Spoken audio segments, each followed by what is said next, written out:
Jane, thank you. Hello, good evening. Welcome to Friday's Look North. Our top story tonight. The water may be gone, but the legacy lives on. We look back 7 days after Storm Babet. Well, really, scary part is, not being able to be back for 12 months. We'll be live in one of our flood-hit communities to see the challenges they face. Also tonight, inmates, visitors and staff are sentenced for smuggling drugs into a jail near Doncaster. Government figures reveal almost 300 banned breeds living with owners in our region. And I'll be live just outside of Wakefield because this season 22,000 people have opted in because they fancy a little bit of a fright. And it was a really grey start to the day in places today. As you can see from this picture taken in Leeds, there will be some mist and fog over the weekend. There'll also be a good deal of dry weather by day, but we are expecting some overnight rain into Sunday. I'll be back later in the programme with all the details.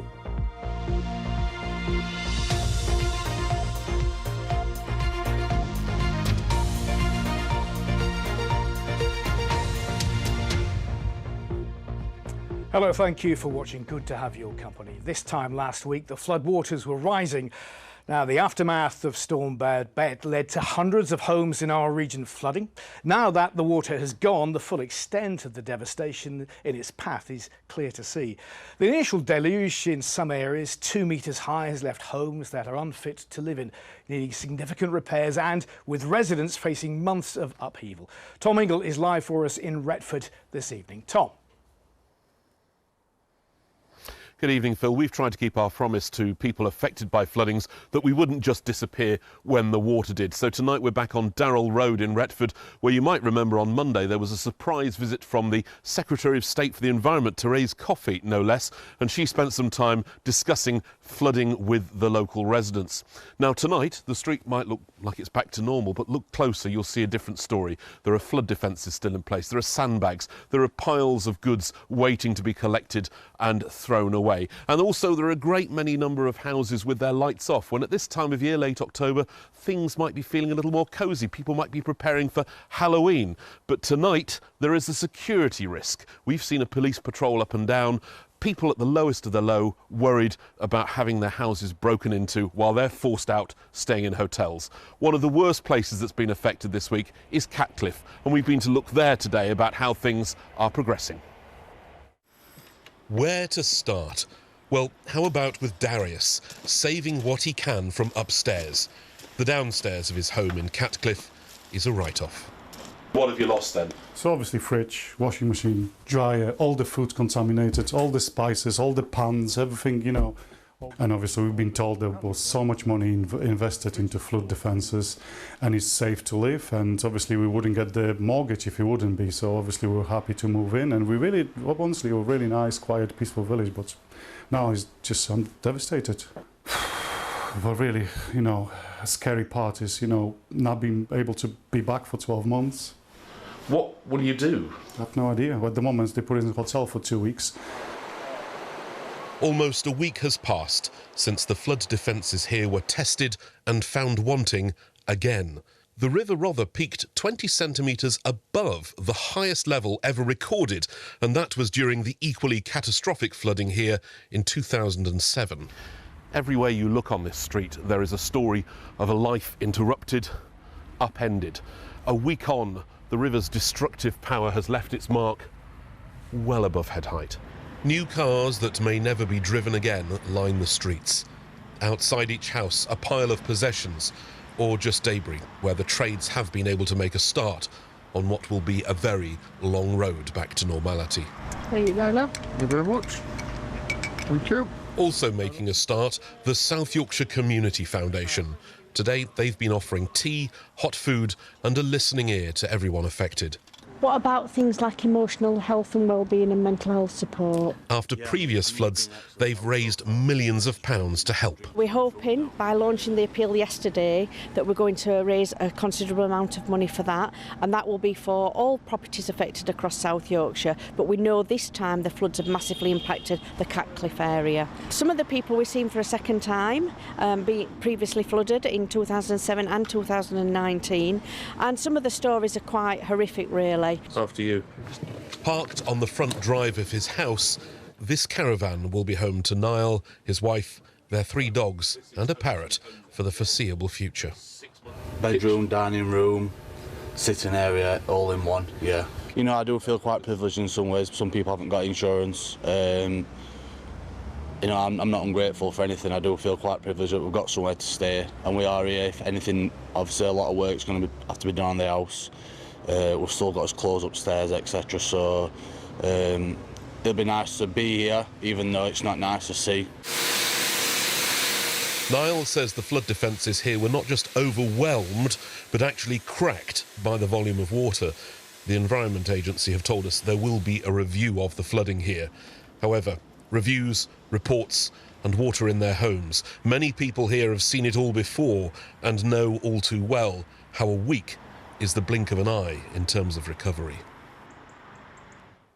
I felt extraordinarily humbled sitting in Niall's caravan this afternoon to hear him say he is one of the lucky ones when he faces living in that tiny space with his wife and his family for the next 6 to 8, maybe longer, months.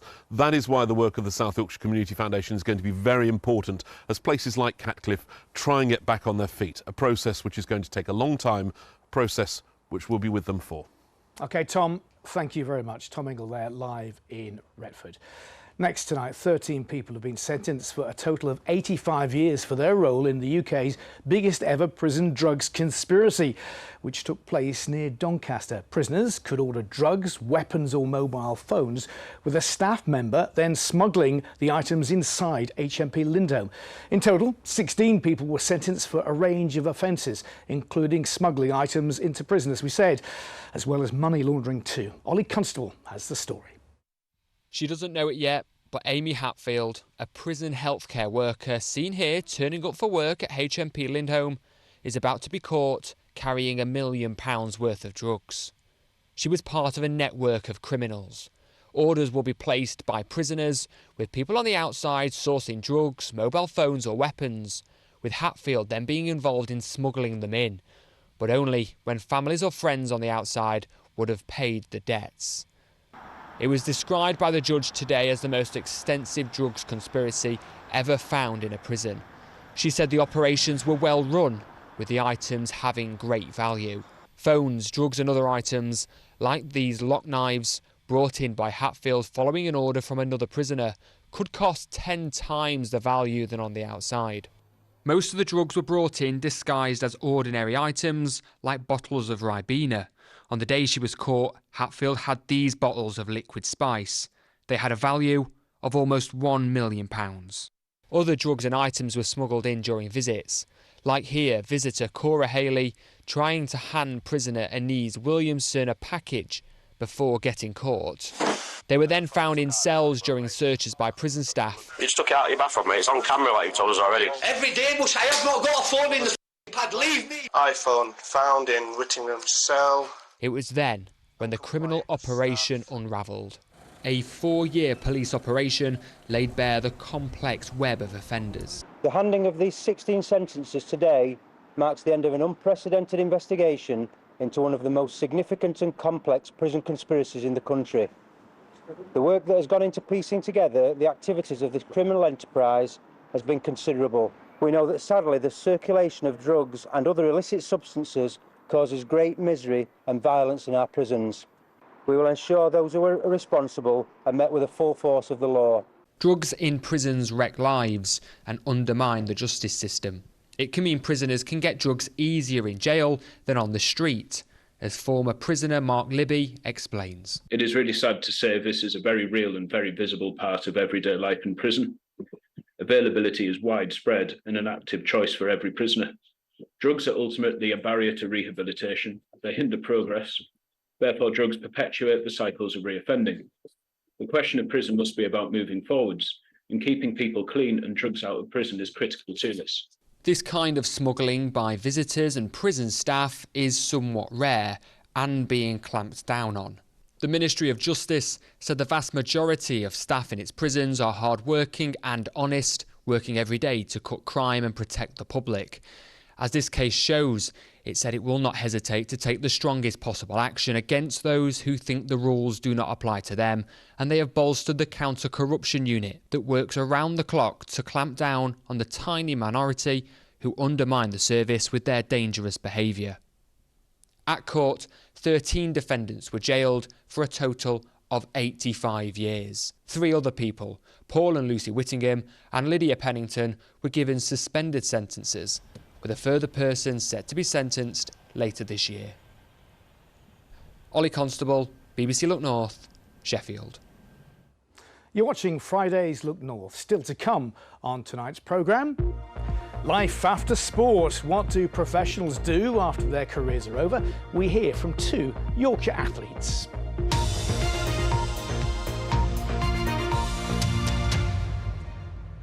Now, there are almost 300 banned dogs living at home with their owners in Yorkshire. They're breeds such as the Pit Bull Terrier and the Japanese Tosa. They're banned in the UK. The government says the XL Bully will also be banned by the end of this year after a series of attacks. Banned dogs can stay with their owners under an exemption scheme if the court is satisfied they're not a danger to the public and the owner follows restrictions like using a muzzle. Jacob Tomlinson has been to meet one dog owner in Leeds who's bracing for a ban. This is an XL Bully. It's currently a perfectly legal dog type, but after a number of attacks and fatalities, the government are planning on banning the breed. I've had Cass about 15 months. He's great temperament, never had an issue with temperament at all. He's very well trained. I haven't had a lead for 12 months for him. He's not been on a lead. Even walking through Leeds City Centre, he doesn't need a lead. Cassius lives with his owner Tom and his family in Leeds. He's been purposefully trained and has no history of being violent. Why don't we tidy the recall first? Yeah. So if you put him in a down further away, then he comes at speed. Yeah. Tom decided to get professional help from a trainer before a ban was proposed. Cass, come. Good boy. My opinion has always been it's the owner. In particular with these dogs and people that buy them or want them. They generally don't get walked, don't get trained, don't get enough stimulation, thus creating a dog that's frustrated. I just think it should be mandatory to train your dogs, big dog, any dog. Martin and Ruth are both dog trainers and they say more care needs to be taken around the breeding of these dogs. Do we see out of control Dachshunds, Cockapoos, Frenchies? Yes. Can a Dachshund kill somebody? Very unlikely. So I understand the power of an XL Bully type dog, because I think it's important to point out an XL Bully is not even a recognised dog breed in the first place. But a well-bred dog, XL Bully type dog, with an owner that's responsible is not something to be afraid of, nor should it be something that's singled out in my opinion. Cass, come on. You can't change the genetics, so there is a lot of argument over the breed, the lines of the dogs, the way they've been bred. There will be some people that think just by getting rid of the breed of dog in general, in the form of a ban, is the best way forward. Do you agree? But if you were to apply that logic, it would be 60% of dogs. Dobermans, Rottweilers, German Shepherds, the list goes on. And if you're going to ban all dogs, fine, it's not a particularly great thing to do in a nation of dog lovers. If I'm a breeder, I need to have a remit to follow to be able to essentially interview somebody and say, look, this is the criteria for me to sell you this dog. If you don't meet it, it's tough. Nonetheless, there's still a lot of controversy around this breed. Many experts say even a completely safe dog can become aggressive. In the UK, there are exempted dogs, which means they are a banned breed, but a court has found that they are not a danger to the public. In the UK, there are 3,335 of these dogs. Here in the Yorkshire and Humber, there's 287. Although there are 4 breeds that are currently banned in the UK, the government plans to add the American Bully XL to that list later this year. If a ban was to come into force, it would be the job of the police to identify and assess these dogs. What's this? There we go. I'm a dog lover. I don't want to see dogs put down, but I'm also a dad and I've got to think about public safety, you know. And is it right that a dog that has done that to someone who is strong themselves, you know, physically capable, is it right that that dog is then rehomed? A ban on the breed doesn't necessarily mean these dogs will disappear, but it's hoped it will reduce the impact of irresponsible owners. Jacob Tomlinson, BBC Look North. OK, let's get some news in brief now. The owner of Scarborough's Alpamare water park has gone into administration. Residents, businesses and politicians have shared their disappointment at the news. Questions have also been raised about millions of pounds of taxpayers' money that was loaned to the developer in 2013. The local MP has called for a full forensic investigation into how these finances have been managed by Benchmark Leisure. Earlier this month, the company announced a temporary closure and said there was a plan to reopen in spring 2024. A meeting has been held this evening about the future of Batley Leisure Centre. Organised by the local MP Kem Leadbeater, it follows the news the centre may have to shut because Kirklees Council needs to save millions of pounds.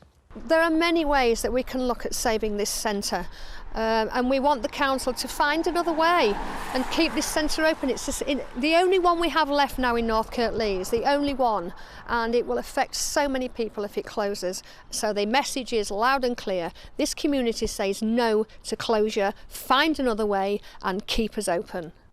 OK, let's turn our attention to sport now, because International Rugby League is back in Yorkshire tomorrow when England play Tonga at Huddersfield's John Smiths Stadium.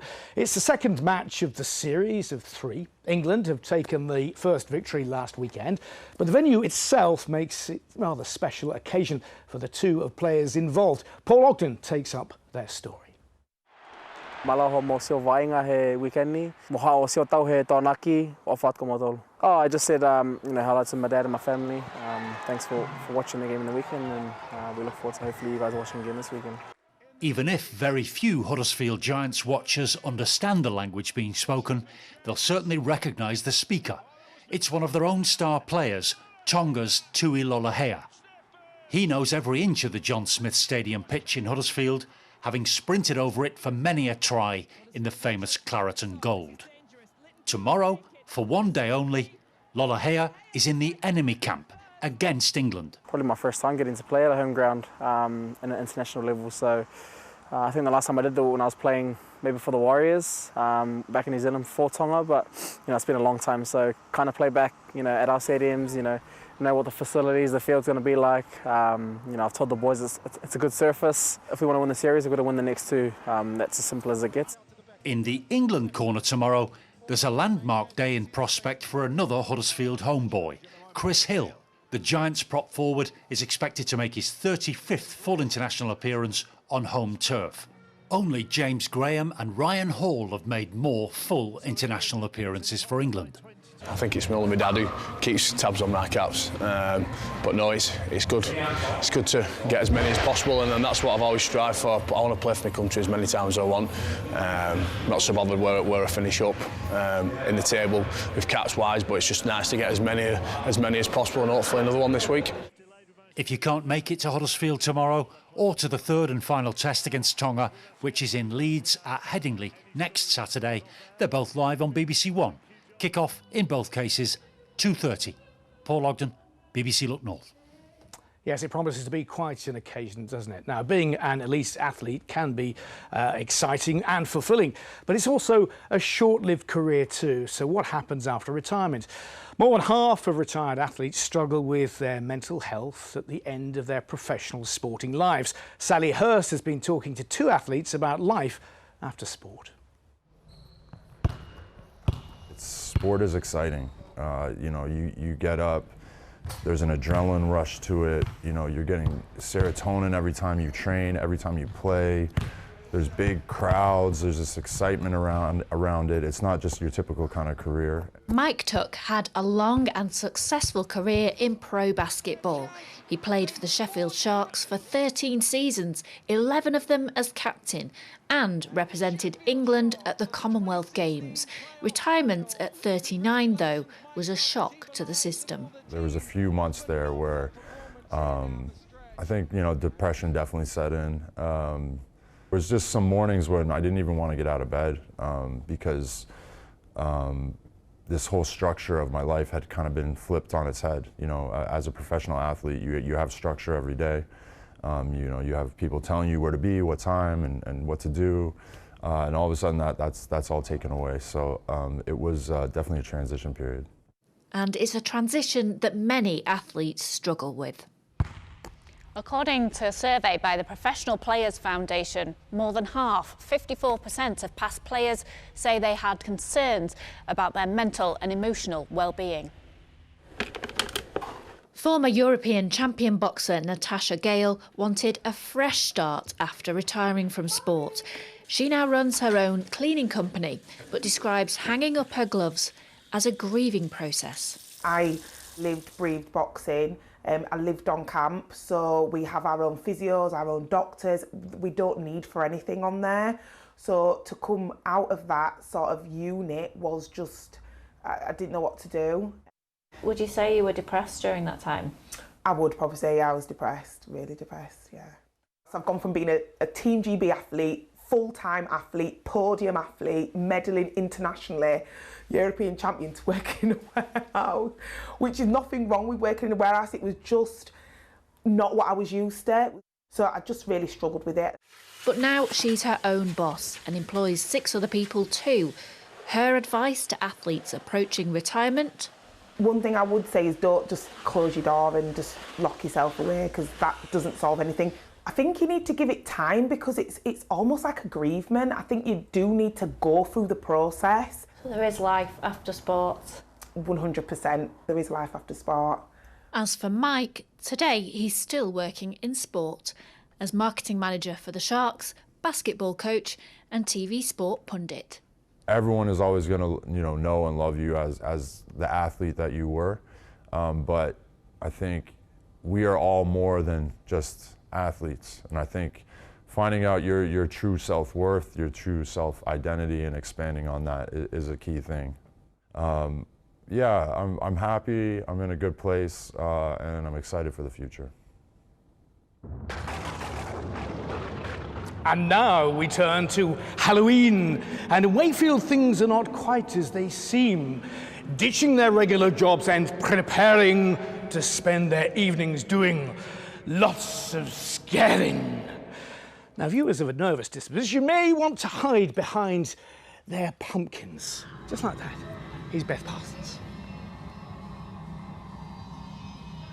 Buckle yourself in, Phil. You are in for a scary ride. Welcome to the Yorkshire Scaregrounds Scream Park. 22,000 tickets sold just for this year alone. It's the 13th year they've been doing it. So there seems to be a lot of people in West Yorkshire and surrounding areas that like a bit of a fright. But in order to find people to scare everybody, they need to hire a lot of scare actors, 100 of them altogether. So we've been having a little look to see who is behind the mask. Introducing some of the scare actors for 2023. Normal people with normal day jobs, but an abnormal love of scaring the wits out of innocent people. Hello, my name is Blake. I am an ex-student and taxi office controller. I am from Huddersfield, but tonight I am going to be the ringmaster. There's something interesting about the fact that fear is normally an emotion that people only experience in dangerous situations, but here it's something we can let people experience without that fear of danger and still enjoy themselves. Hello, I am Kevin. I am an engineer from Pontefract, and tonight I am going to be Lord Fear. Do you ever get people that say, actually I changed my mind, I'm not going to do it? We get quite a few that say that. The main one is they'll just run away and not come back in, which is quite funny. Hi, I'm Robin. I'm a stay-at-home mum from Castleford, and tonight I'm going to be a clown victim. What do your kids think about you doing this? Well, my kids, they just don't see me being scary at all. The last time he came in, they're like, Mummy, you wasn't scary, and I'm like, oh, rude. Hi, my name's Mark. I'm an actor. I'm from Pontefract, and tonight I'm going to be a werewolf. It can change from season to season. I've been a clown, I've been a demon, I've been a werewolf and an elf. Hi, my name is George. I'm a magician, actor and I'm a barmaster. I'm from Gumsall, and tonight I will be portraying the character of the Bride. Do you ever feel guilty about it? Never. Never. So that was 5 of the scare actors. As I said, 100 people are here every single evening scaring a lot of people. Now, one of the persons who is responsible for finding those scare actors is Josh, who's the events manager. What makes a good scare actor, Josh? Well, we're not looking for any particular kind of person. We accept people from all walks of life, but if you're energetic and willing to come down and really throw yourself in, then yeah, we'll have you. Probably not someone with a nervous disposition, I would guess. Now, if no one's ever done this before, how would you describe what happens there? It's unlike anything else you'll ever do. The effects in there, water effects, music effects, and all, of course, the costumes and makeup. It's going to really immerse you and you're in for a fright. I can't spoil any more. Okay, right, we won't give the game away. I guess the only thing that's left to say is best of luck if you're coming here, and a very happy or very unhappy Halloween. Thank you, Beth. That really is quite scary stuff there live in Huddersfield. And thanks to all the wags who suggested which one is the presenter. It's this one, actually. One lady's already dressed up for... No, you haven't, have you? You're a cheeky devil. It's not till Monday. You'll be wearing the contents. It's Tuesday, actually, and you'll be wearing the contents of that pumpkin before the day's like out. Halloween weather? Well, it was this morning, wasn't it? How seamless. He got out of that one, didn't he? Yes, it looked very spooky this morning. It's been a really grey day today. We woke up with lots of mist and fog, and some of it persisted into the afternoon as well. The first picture, a misty morning in Wentworth there, and your second picture near Sheffield, you can see mistiness in the woods. So we had loads of lovely misty pictures. You can keep your pictures coming into the Weather Watchers page. You can, of course, send them on Twitter or on Instagram as well, Keeley.Donovan. So we are expecting some rain over the weekend. It'll be Saturday night into Sunday. A few showers in the mix tomorrow, but there'll also be a good deal of dry weather. A lot of cloud through the day tomorrow as well, with the best of any bright or sunny spells through the second half of the afternoon. But the general theme of the forecast over the coming days is low pressure. An area of low pressure sat to the west of the UK, feeding in showers or longer spells of rain at times, and the same can be said through next week as well. And this is the radar picture from earlier. If you live across the North York moors, it's been a really wet afternoon there. The showers and the showery rain have just piled in there all afternoon. I think that rain will move away northwards as we head through the evening and leave us with quite a bit of dry weather overnight. Variable cloud, often cloudy actually, with some breaks in the east. We will get some mist and fog developing overnight over the hills and in the valleys in particular, but it won't be as dense as it was last night for most of us. Temperatures back at around 7 or 8 degrees. Let's have a quick look at those high water times then. In Filey at nearly 4:15 and just before 4 o'clock in Whitby. So we'll start the day tomorrow with a lot of cloud. There could be the odd shower from the word go. A few showers moving northwards through the morning. A lot of cloud, as I mentioned, but some brighter skies spreading from the south through the afternoon. This could spark the odd shower.